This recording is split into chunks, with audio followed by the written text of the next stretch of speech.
नमः सिद्धेभ्यः।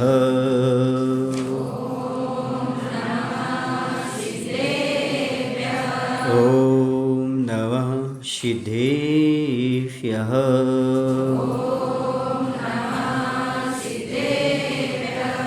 ॐ नमः सिद्धेभ्यः।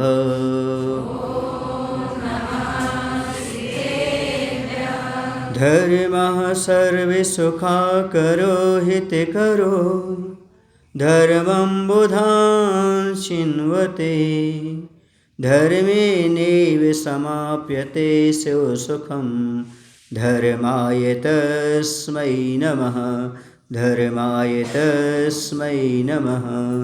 बोले अहिंसा परमो धर्म की देवादिदेव श्री पार्श्वनाथ भगवान की आचार्य गुरुदेव भगवंत श्री विद्यासागर जी महाराज जी की नवाचार्य श्री समय सागर जी महाराज जी की।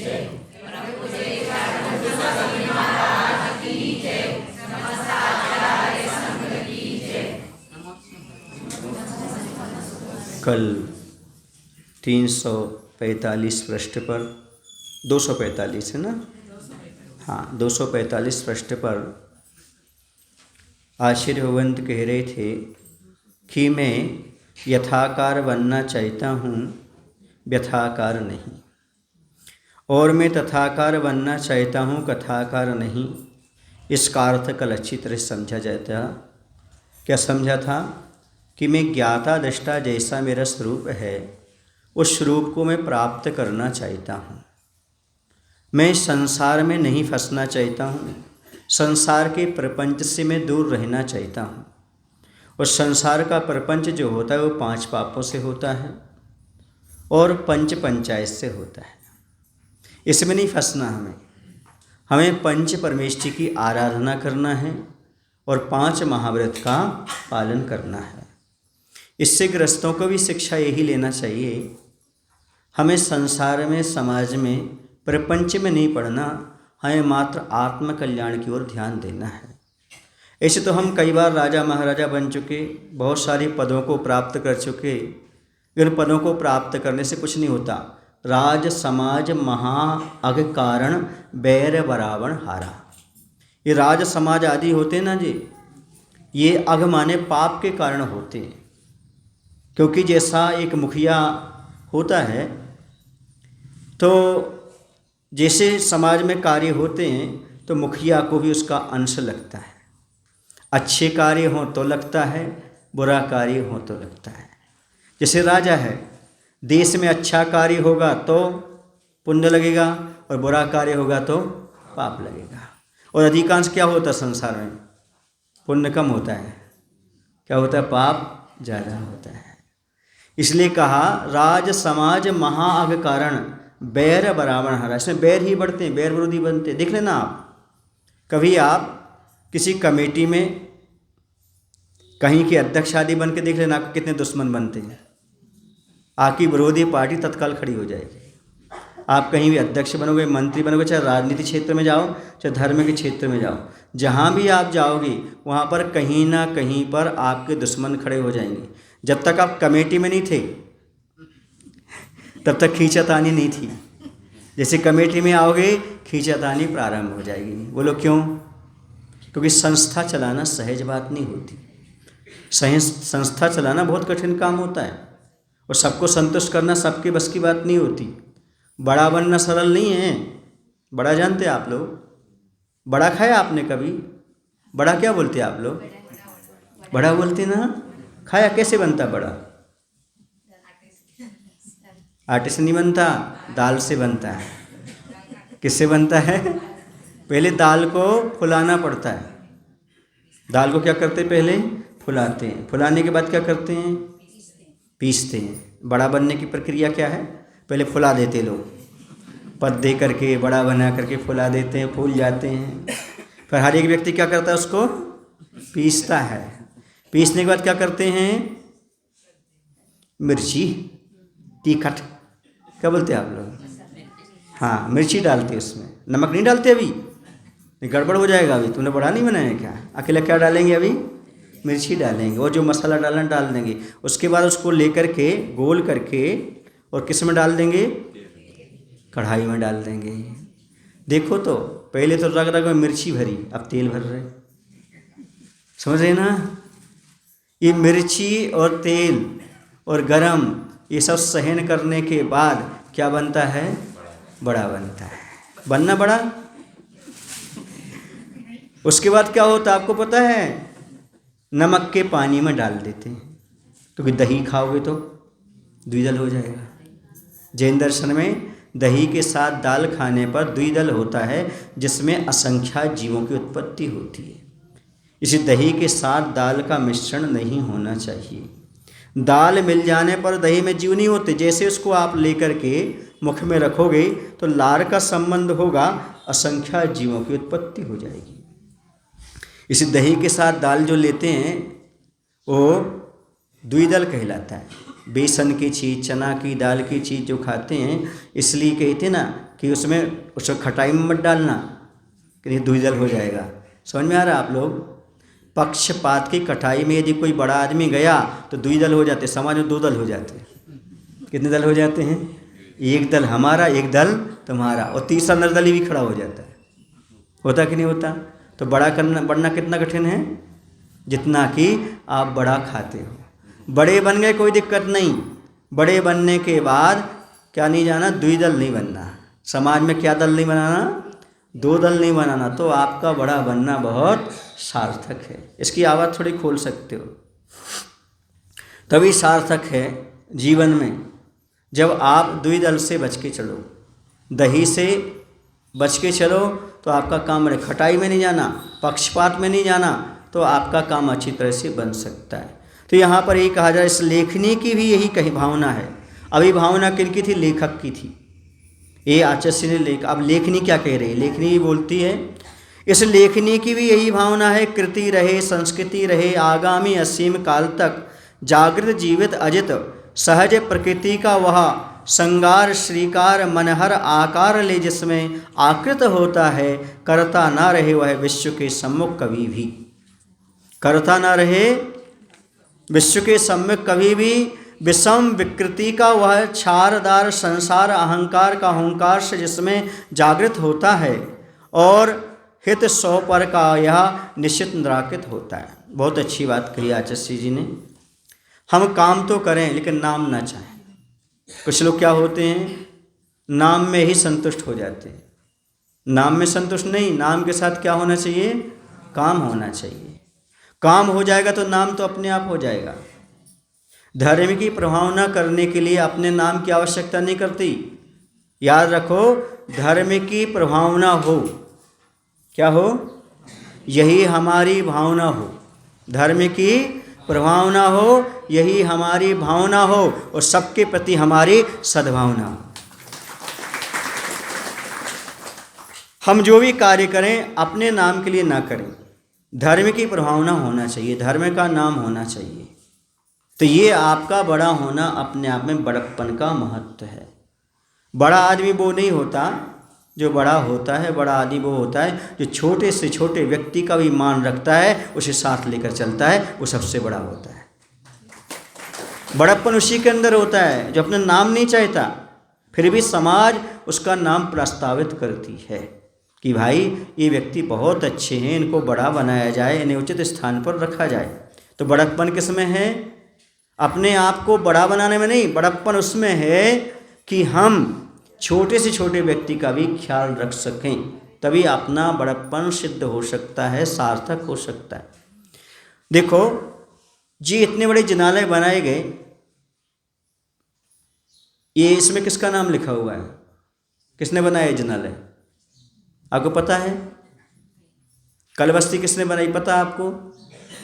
बोलो ना, नहीं पता।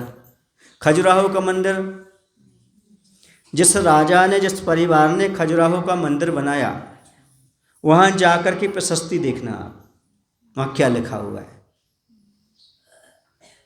आचार्य भगवंत ने बताया था वहाँ क्या लिखा हुआ है।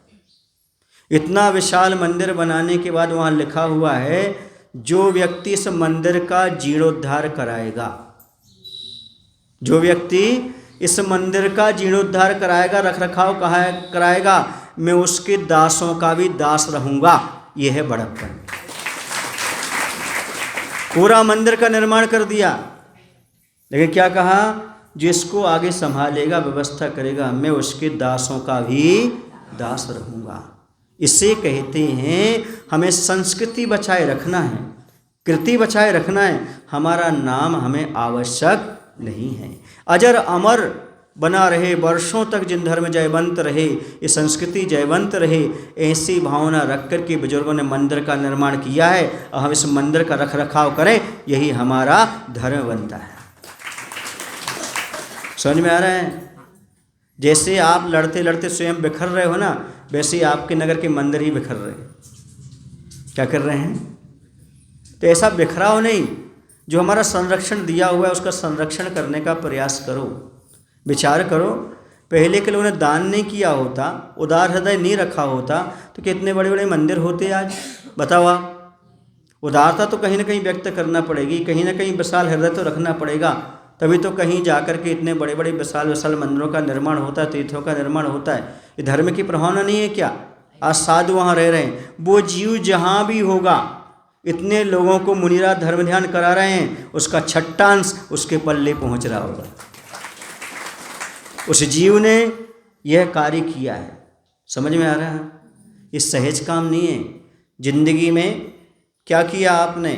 जन्म लिया, एक अच्छा मकान बनाया, गाड़ी घोड़ा में घूमे, बीवी के साथ मौज मस्ती की, बच्चों के साथ उनका परवरिश की और चली गई। ये कोई ज़िंदगी नहीं है। ज़िंदगी वो है जो हजारों वर्षों तक जिन शासन जयवंत रहे। ऐसा कुछ काम करके जाओ अपने जीवन में, ताकि हमारी संस्कृति बनी रहे और आप स्वर्ग पहुंच जाओ भूल से। समझ रहे ना? क्योंकि मौज मस्ती करने वाला स्वर्ग नहीं जाता। मतलब फिर भी गुरु की कृपा से, भगवान की कृपा से स्वर्ग पहुंच जाओ, तो वहाँ आप अवधि ज्ञान लगाओ, अरे हम स्वर्ग कैसे आ गए? अच्छा, हमने वहाँ पर, कहाँ पर? सल्लगा में गुरु मंदिर में सहयोग दिया था, उसके फलस्वरूप हम स्वर्ग में आ गए। हमने इस मंदिर का निर्माण में सहयोग दिया था, उसका फल हमें प्राप्त हुआ। आपको स्वाभिमान जागृत होगा कि मैंने ऐसा किया तो हमारे लिए प्राप्त हुआ। तो यहाँ पर एक कृति रहे, संस्कृति रहे, मैं ना रहूं, मुझे आवश्यकता नहीं है। अकलंक देव का क्या कहना था, निकलंक देव का क्या कहना था? आप लोगों ने कहानी सुनी अकलंक देव निकलंक देव की, है ना? दो भाई थे, वो मात्र बचपन में अपने पिताजी के साथ मुनि महाराज के पास पहुंच गए। अष्टानका का पर्व चल रहा था, बालक ज़्यादा समझदार नहीं थे, और महाराज के पास जाकर के अष्टानका में उनके माता पिता ने ब्रह्मचर्य व्रत लिया 8 दिन का। कितने दिन का? हाँ, क्योंकि जो माता पिता ब्रह्मचर्य से रहते हैं, तभी तो उनके परिवार में ऐसे ब्रह्मचर्य का पालन करने वाले साधु परमेश्वर उत्पन्न होते हैं, हर कहीं उत्पन्न थोड़ी होते हैं। अष्टानका पर्व जिन्होंने व्रत लिया ब्रह्मचर्य की साधना करने का, तो बच्चे भी थे छोटे छोटे से, इनको भी दिला दो। 8 दिन का व्रत उनको भी दिला दिया। मतलब बोला नहीं, हाँ बच्चों तुम लोगों का भी व्रत, हाँ हम लोगों का भी व्रत। ना 8 दिन महाराज ने कहा, ना 8 दिन माता पिता ने कहा, ना उन्होंने कहा। अब धीरे धीरे बड़े हो गए। क्या हो गए भाई? बड़े हो गए, युवा हो गए। माता पिता को चिंता हो गई किस बात की? हाँ बस ये तो रही थी और कुछ नहीं रही थी। माता पिता को और कोई चिंता नहीं है, शादी कर दो बस। संस्कार की चिंता नहीं है, मंदिर आता कि नहीं आता इसकी चिंता नहीं है, साधु के पास जाता कि इसकी चिंता नहीं है, जीवन का निर्माण करा इसकी चिंता नहीं है। आपको किसकी चिंता है? मात बेटे को पैसे दे दो, शादी कर दो, जीवन की बर्बादी कर दो। याद रखो, जो माता पिता मात्र बच्चों को धन देते हैं, संस्कार नहीं देते, वो उसके शत्रु हैं, बैरी। और जो माता पिता धन दौलत भले ना दें, यदि धार्मिक बना देते हैं, ये सबसे बड़ी दौलत है, सबसे बड़ी मित्र हो आप। याद रखो, धन दौलत दोगे अहंकारी बन जाएगा, और अहंकारी की दौलत समाप्त हो जाती है। और धार्मिक संस्कार दोगे, धन स्वयं कमा लेगा, धनवान भी बन जाएगा और संस्कारी भी बन जाएगा। महत्वपूर्ण पैसा नहीं है, पैसे के साथ साथ संस्कार भी बहुत महत्वपूर्ण होते हैं, जो बच्चों को देना चाहिए। और उसके बारे में परिवार को सोचना भी चाहिए कि बच्चों को संस्कार कैसे दें। सुबह से शाम तक कॉलेज तो भेजते हैं, स्कूल तो भेजते हैं, लेकिन कम से कम एक बार साधु के पास पाठशाला तो भेजना चाहिए। मैं यही कहा करता हूँ, बाटल का नहीं आंचल का दूध पिलाइए। क्या? बाटल का नहीं आंचल का दूध पिलाइए। इंग्लिश ही नहीं, थोड़ी हिंदी भी सिखलाइए, क्योंकि सारे ग्रंथ किस में लिखे हैं? हिंदी, संस्कृत, प्राकृत में। तो बाटल का नहीं आंचल का दूध पिलाइए। इंग्लिश ही नहीं, थोड़ी हिंदी भी सिखाइए। बच्चों को 3 बार भले कोचिंग भेजिए, पर एक बार पाठशाला और गुरु के पास अवश्य भेजिए। यदि संस्कार बचाए रखना चाहते हो, संस्कृति बचाए रखना चाहते हो, तो बच्चों के लिए संस्कारित करने के लिए गुरु के पास या मंदिर में कहीं ना कहीं अवश्य भेजो। और उन बच्चों ने क्या ले लिया? 8 दिन का खेल खेल में लिया, जानते नहीं ब्रह्मचर्य कहलाता क्या है। अब शादी का वक्त आया तो बच्चों ने हाथ जोड़ के कहा, पिताजी हम शादी नहीं कर सकते। बोले क्यों नहीं कर सकते? बोले उस समय हमने व्रत लिया था। अरे वो तो 8 दिन का था। बोले ना आपने बोला था ना महाराज ने बोला था, हमारा तो आजीवन ब्रह्मचर्य व्रत है। ऐसे कौन है वो? अकलंक और निकलंक। इसी प्रेरणा को लेकर के आचार्य जी ने सिरपुर में निकलंक निकेतन का निर्माण करवाया था। एक धर्मशाला है, अभी जाके देखा ना, उसमें क्या लिखा होगा? उसमें मैं 2 महीने रह करके श्रमदान दिया था। कितने महीने रह करके? कब की बात है ये? दीक्षा के पहले, आज से 28 साल पहले की बात है। समझ गए ना? तो निकलंक निकेतन कौन सा? वो वीर निकलंक थे। अब दोनों भाई थे, दोनों भाइयों ने बहुत अध्ययन किया, जैन धर्म का भी और बौद्ध धर्म का, अन्य धर्म का भी। लेकिन उनके पीछे कोई विधर्मी पड़ गए, और पीछे से राजा था, उसके सैनिक थे मारने के लिए। समझ गए ना? और जो मारने के लिए पड़ गए, तो अब उन्होंने कहा मरना तो है ही अपन को। बीच की कहानी नहीं सुना रहा हूँ, आप समझ जाना, कहीं पढ़ लेना, उसको शार्ट में समझा दे रहा हूँ। तो दोनों के लिए वो मारने के तलवार लेकर के दौड़े। अब वो एक भाई कहता है कि भाई हम छिप जा रहे हैं, तुम छिप जाओ, हम दौड़ करके अपना जीवन न्यौछावर करने तैयार हैं। एक भाई कहता नहीं, तुम जाओ, हम छिप रहे हैं, तुम छिप जाओ, हम जा रहे हैं, हम अपना प्राण दे रहे हैं। अब दोनों में होड़ हो रही है, कौन प्राण दे रहा है, और दोनों तैयार हैं। लेकिन जो बड़े भाई थे अकलंक जी, उनको एक बार सुनने में याद हो जाता था। एक बार कोई चीज़ पढ़ लें, सुनने याद हो जाता था, और निकलंक जी को 2 बार में होता था। तो उन्होंने कहा, निकलंक जी ने, आप धर्म की प्रभावना ज़्यादा कर लोगी, क्योंकि आपको एक बार में याद होता है, मैं कम कर पाऊंगा। ऐसा कह करके उन्हें दौड़ लगा करके आगे बढ़ गए और उन्हें वहीं छोड़ दिया। समझ गए ना? अब वो समझ गए हमें यहाँ छिपना है, तो वो क्या हुआ? कमल पत्रों के बीच में छिप गए। कौन? अकलंक। और निकलंक दौड़ते गए, और आगे जा करके वहाँ पर एक कोई व्यक्ति कपड़े धो रहा था। उसने देखा ये भी भाग रहा है। उसने कहा क्यों भाग रहे हो? बोले पीछे सैनिक पड़े हुए हैं। तो उसने भी साथ में भागना शुरू कर दिया। तो वहाँ पीछे से घुड़सवार ने आकर के दोनों को मार दिया, और उन्हें समझाई, दोनों भाई खत्म हो गए। समझ रहे? ये कहानी ये कहती है, ये अकलंक निकलंक जीवन ये कहता है कि भैया हम रहें या ना रहें, हमारा धर्म बचा रहना चाहिए। ये है पहले के संस्कार, ये थे संस्कार युवाओं के, उनके माता पिता के। अकलंक निकलंक क्या कहते हैं? हम रहें या ना रहें, पर हमारा धर्म हमेशा निष्कलंक रहना चाहिए, निष्कलंक रहना चाहिए। भले उन्होंने अपना जीवन न्यौछावर कर दिया, लेकिन तो अजर अमर हो गए इतिहास में।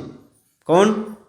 निकलंक। वीर निकलंक के नाम से आज भी जैन साहित्य में वह अजर अमर हो गए। आज संस्कृति बचा करके चले गए। वो चले गए, जीवन बचा लेते, पर संस्कृति कैसे बचाते? लेकिन नहीं, हम तैयार हैं न्यौछावर करने। ऐसे भाव हमारे अंदर पैदा होना चाहिए। देखो, देश की रक्षा के लिए कितने लोग सैनिक बनते हैं। एक उनके पास स्वाभिमान होता है, हमें देश की रक्षा करना, देश की रक्षा करना। फौजी बनकर के परमवीर चक्र प्राप्त कर लेते हैं, घर परिवार की चिंता नहीं करते, मान सम्मान की चिंता नहीं करते।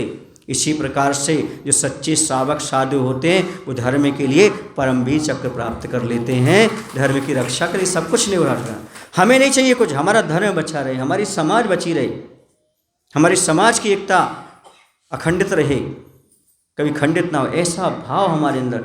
हमारा निजी स्वार्थ है क्या, हमें मिल क्या जाएगा, ऐसा भाव रख करके इसलिए कहा कि कृति बनी रहे, संस्कृति बनी रहे, हमारा धर्म बना रहे, ऐसा भाव हमारे अंदर रखना चाहिए। आगामी असीम काल तक, अनंत काल तक हमारी संस्कृति बची रहे, ऐसा भाव प्रत्येक व्यक्ति के अंदर आना चाहिए। पर क्या करें, विकृति के कारण न संस्कृति आ पा रही है और न प्रकृति आ पा रही है।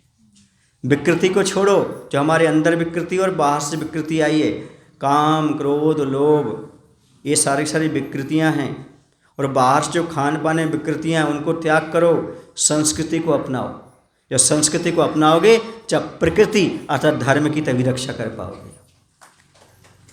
यदि विकृति को नहीं छोड़ोगे, संस्कृति नहीं अपनाओगे, तो प्रकृति की रक्षा कभी की नहीं जा सकती, कर भी नहीं सकते आप। प्रकृति माने नेचर, नेचर माने धर्म, वस्तु का जो स्वभाव है उसकी रक्षा करने के लिए हमारे विकृतियों का त्याग अवश्य करना पड़ेगा।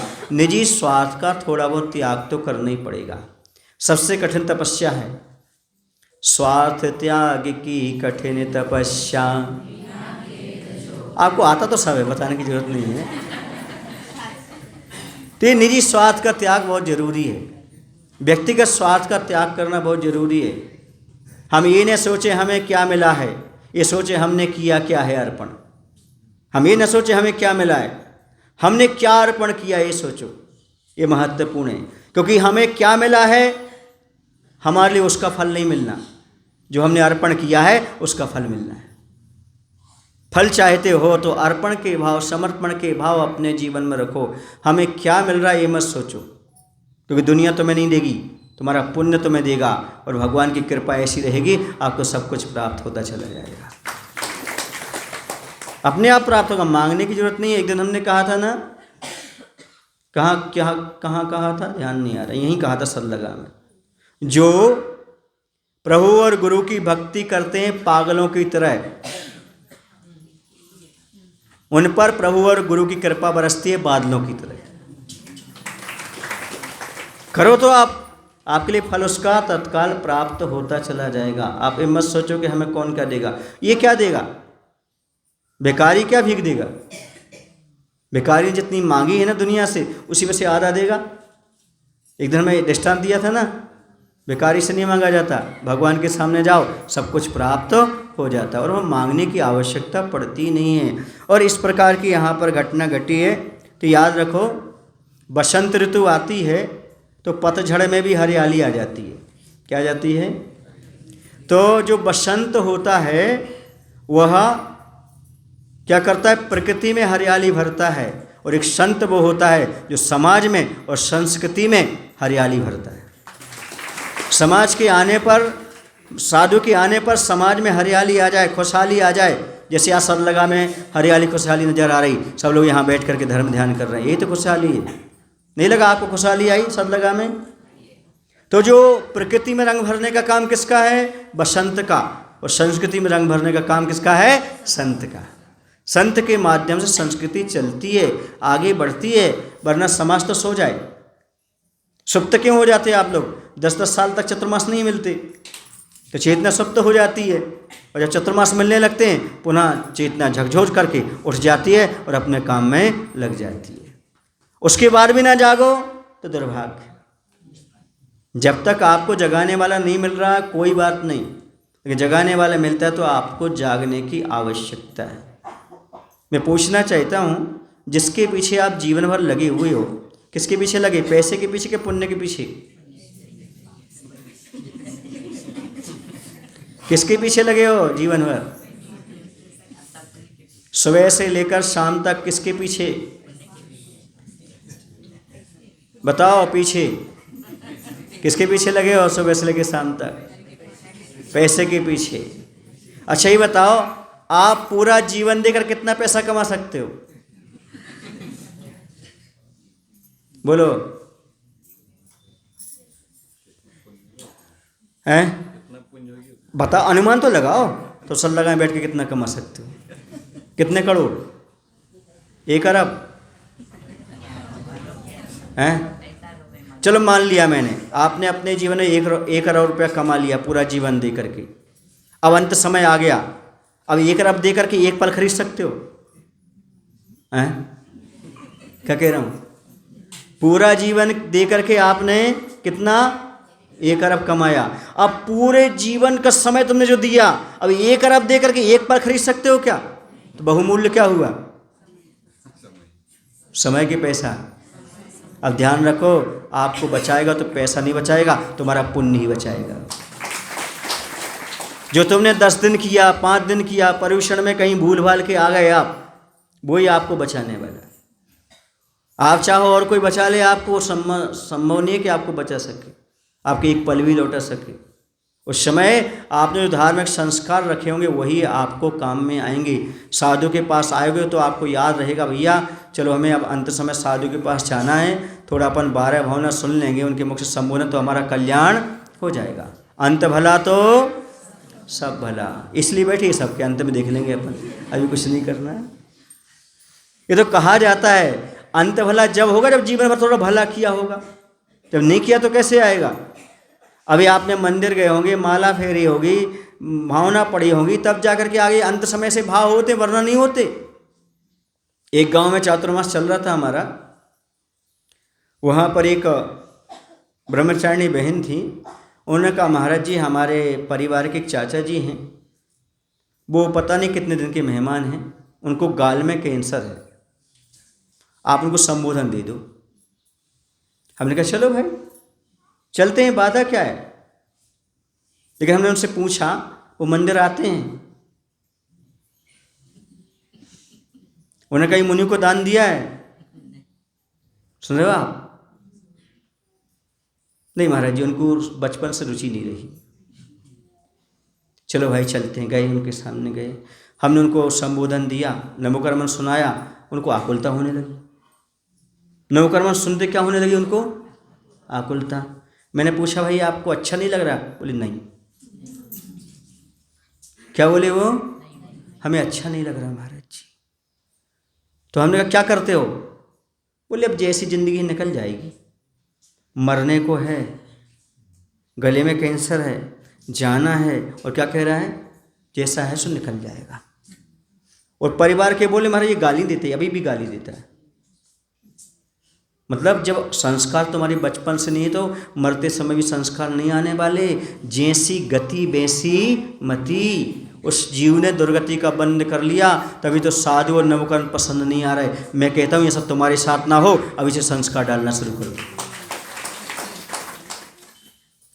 वरना आयु का बंद हो गया, फिर भाव नहीं होते नवकर्म सुनने के, कल्याण करने के, संलेखना लेने के, जैसे तैसे निकल जाए निकल जाए निकल जाए, ऐसा होता है।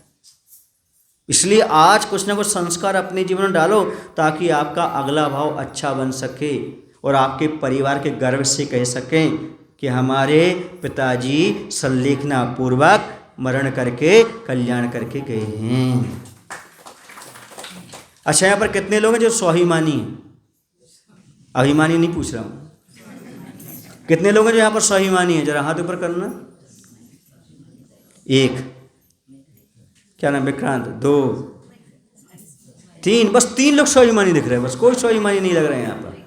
ये बुजुर्ग लोग कोई स्वाभिमानी नहीं है, मतलब सब अभिमानी है क्या? तो कितने लोग स्वाभिमानी? हाथ ऊपर करो ना।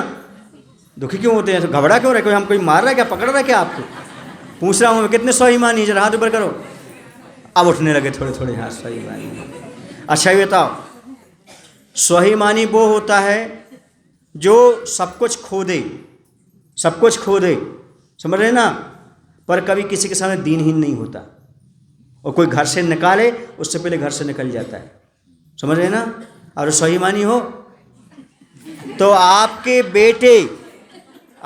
बेटे मरने के बाद बांध बूंद करके अर्थी बाहर निकालें, उससे पहले निकल के संलेखना ले लो, यही तुम्हारा स्वाभिमान है, यही स्वाभिमान है तुम्हारा। वरना जिसको पाला पोसा वही तुम्हें घर से बाहर निकाल देंगे, बाहर निकाल देंगे। आपको विश्वास नहीं होगा, एक इतना धनी आदमी था, इतना धनी आदमी था, उसने जीवन में इतना धन कमाया होगा जिसकी हम अनुमान नहीं लगा सकते। उसके यहाँ 2 बेटे थे, 1 बेटी थी। मात्र कितनी संतान थी? बच्चे भी संस्कारवान नहीं, क्योंकि जब पिताजी संस्कारवान नहीं तो ना पिताजी को मंदिर से साधु से किसी से मतलब, न बच्चों को मतलब। समझ गए? अब मरना तो सबको है, मंदिर आके मरो चाहे कलारी जाके मरो, चाहे पाप करके मरो चाहे धर्म करके मरो, मरना तो पड़ेगा ही। बोलो किसको नहीं मरना? मरना तो कोई को नहीं मारा जी, पर मरेंगे सब, ये पक्का। जितने बेटे सब जाएंगे, राजा राणा छत्रपति हाथ इनके सवार, मरना सबको एक दिन, अपनी अपनी बार मरना सबको जाना है। कोई नहीं रहा यहाँ पर, शाश्वत कोई रहने वाला नहीं है। और पिताजी का मरण हो गया, अर्थी सजाई जा रही थी। अर्थी समझते हैं आप लोग? हाँ, उस डोला पर रखने के लिए, हाँ सुन रहे ना। और जैसे उठाने को हुए तो बच्ची आ गई। कौन आ गई? बोली पिताजी को नीचे रखो। पहले ये बताओ तुमने 3 हिस्से किए कि नहीं जमीन जायदाद के? कितने हिस्से? कि तुम दोनों ने आपस में बांट लिया। बाप की अर्थी जब उठेगी तब इसका हिस्सा हमें भी मिलेगा। समझ में आ रहा है ना? अब बताओ कैसा लगा होगा उस समाज को, कैसा लगा होगा उस परिवार को कि देखो ये बेटी होकर के क्या कह रही है कि अर्थी जब उठेगी जब पैसा। क्यों? क्योंकि माँ बाप ने संस्कारी पैसे के दिए हैं। ये धर्म के दिए होते तो आज ये कहता हमें पैसा नहीं चाहिए, हमें इज्जत चाहिए, सब चला जाए पर हमारी इज्जत बचाना चाहिए।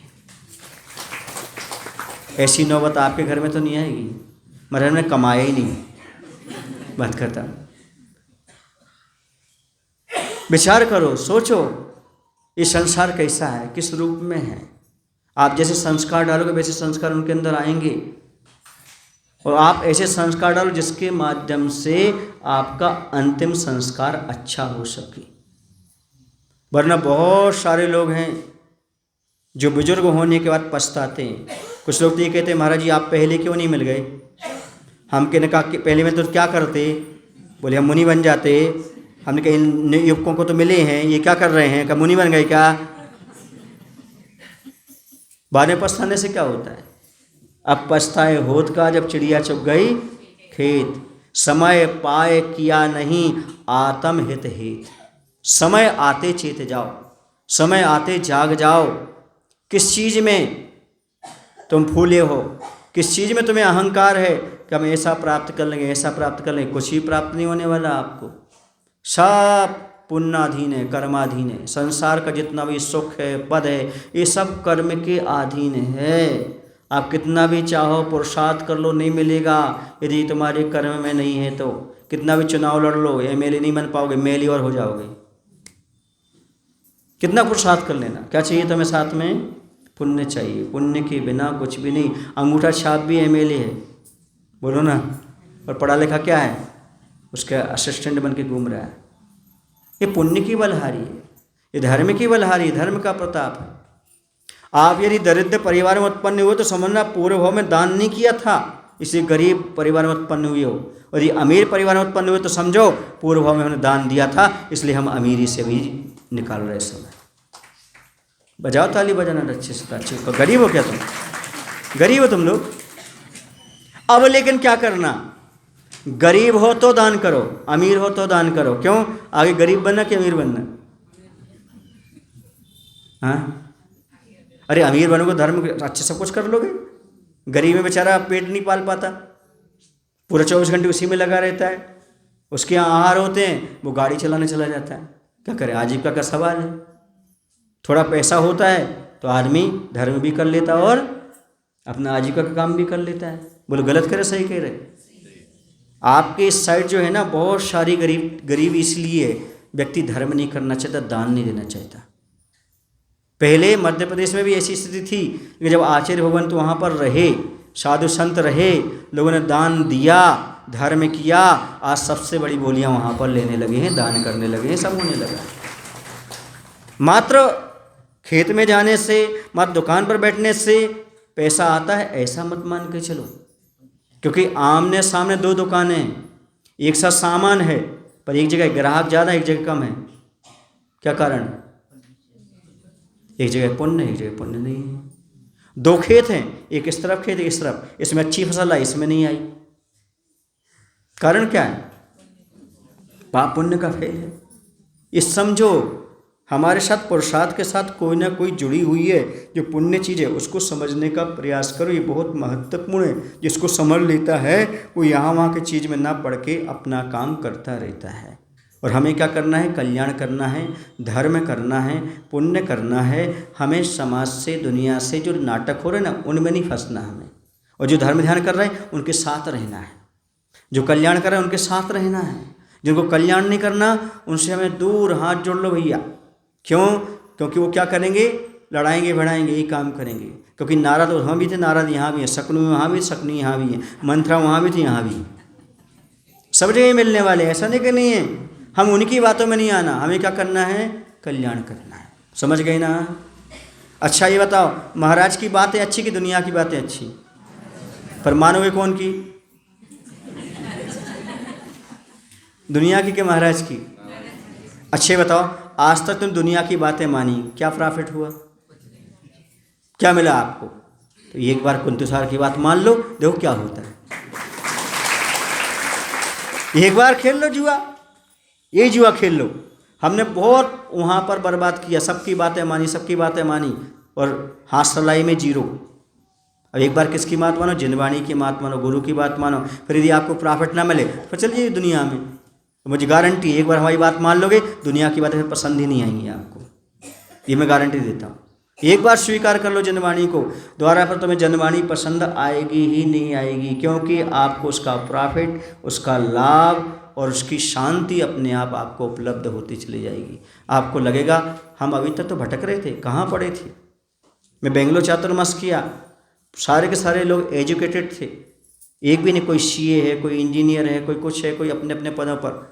जब वो प्रवचन में आते थे, बैठते तो ये कहते थे, महाराज जी आपने मुझे आज 1 घंटा जो टॉनिक दिया है ना, हमारा 23 घंटा अच्छे से निकल जाता है।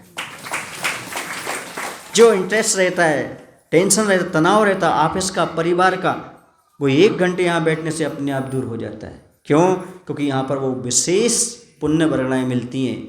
मुनि का, प्रभु का जो ओरा होता है, आभा मंडल होता है, उसके परिसर में बैठने से ही हमारे बहुत से कर्म नष्ट हो जाते हैं और हमारी शांति अपने आप प्राप्त हो जाती है। ये विश्वास होना चाहिए, श्रद्धा होना चाहिए, तब तो आपको उसका फल प्राप्त होने वाला है, आपको उसका लाभ होने वाला है। तो यहाँ पर यही कहा जा रहा है कि अब ऐसा क्या हुआ, हमें नहीं चाहिए, क्या नहीं चाहिए? नाम नहीं चाहिए। कर्ता कभी भी विश्व के समक्ष ना रहे, क्योंकि कर्तापन की बुद्धि ही खारे अर्थात दुख का कारण है। किसका कारण है? दुख का कारण है। समझ गए ना? दुख का कारण यही कर्तापन हमारे दुख देने वाला है। इससे बचने का प्रयास करो, जैसे बन सके वैसे बचो। हे भगवान, मैं इन सबसे बचना चाहता हूँ। और कह रहे हैं इससे अपना और दूसरों का, दोनों का ही हित नष्ट हो जाता है, किसी का भी भला होने वाला नहीं है। किसके कारण?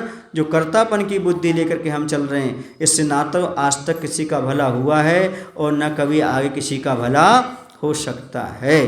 क्यों? क्योंकि सहज प्रकृति का वह श्रृंगार श्रीकार मनहर आकार जिसमें आकृत होता है, करता ना रहे वह विश्व के सम्यक कभी भी। विषम विकृति का वह छारदार संसार, छारदार मतलब खारा, जिसमें कोई भी स्वाद नहीं, ऐसा संसार का है। अहंकार का हुंकार ले जिसमें जागृत होता है, जिससे अहंकार और बढ़ता है।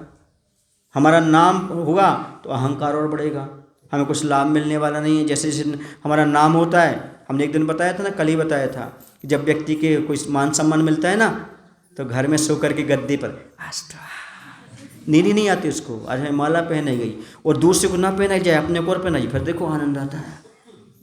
उसे नहीं पहनाई गई, मुझे पहनाई गई, उसे नहीं चुना गया, मुझे चुना गया, फिर एक अलग आनंद आता है। मतलब दूसरे के अहित में अपना हित मान के फूल रहा है वो, और गलत कर रहा है वो। सोचिए इस प्रकार कहते हित 100 पर का यह निश्चित निराकृत होता है, अर्थात 100 पर का हित नष्ट हो जाता है, इस प्रकार के भाव रखने से।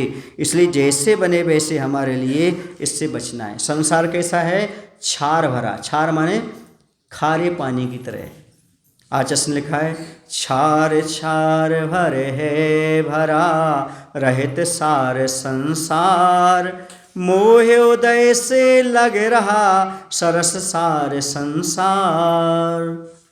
इस संसार में खारापन है, कारापन, स्वाद स्वाद स्वाद स्वार्थ है। फिर भी आदमी को अच्छा लग रहा है। क्यों लग रहा है? मोहवश, मोह के कारण ये सा रस लग रहा है। बाकी छार छार भरे भरा रहित सार संसार, इस संसार में सार जैसी कोई चीज प्रतीत नहीं होती।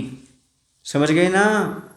इस शरीर का भी क्या होना है, एक दिन जल जाना है, इसमें भी कुछ नहीं, खार छार कुछ नहीं कुछ रखा है ना।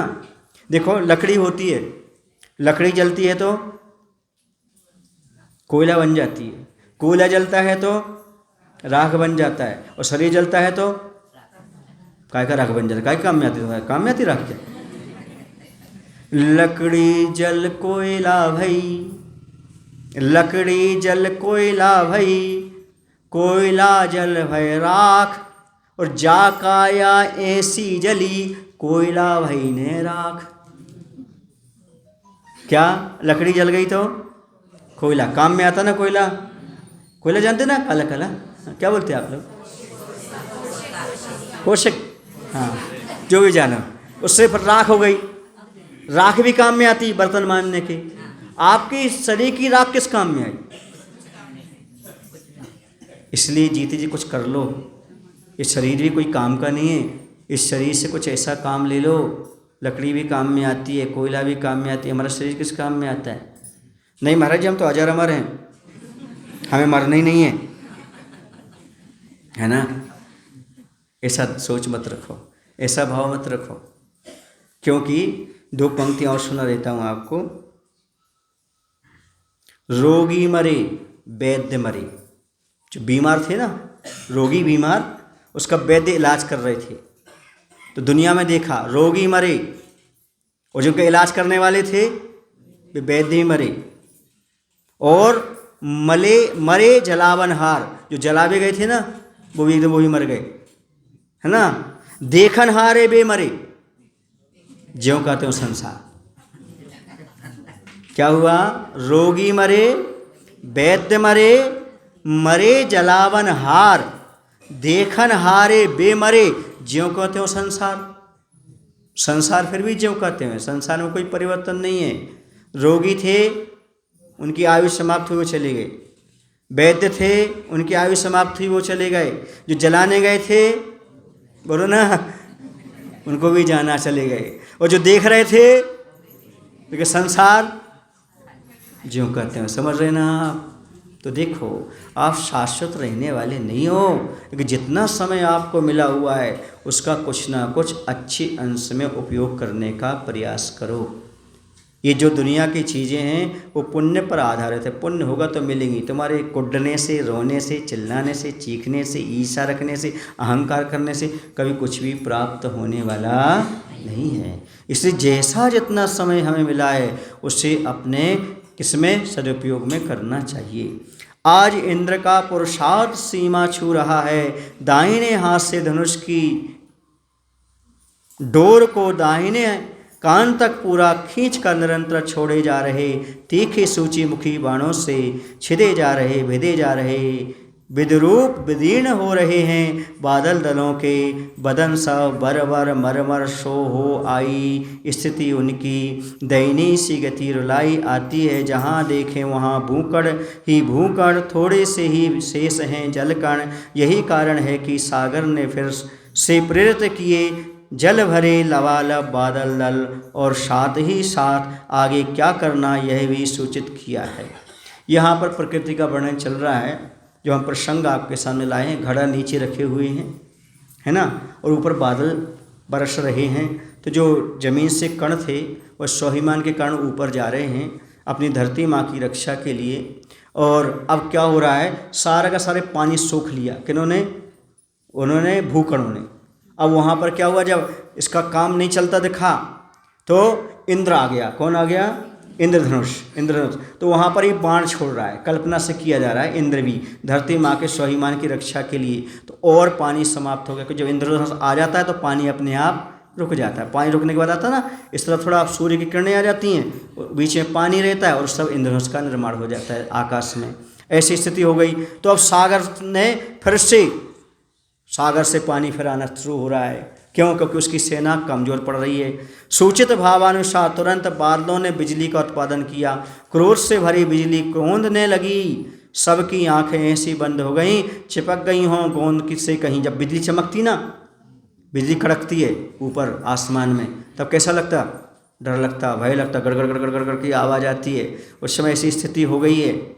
और सूझबूझ बुझ सी गई सबकी, औरों की क्या कथा, निसर्ग से अनिमेष रहा इंद्र भी, निमेष भर में निवेश वाला बन गया। इंद्र क्या होता है? देवताओं की पलक नहीं झपकती। क्या नहीं झपकती?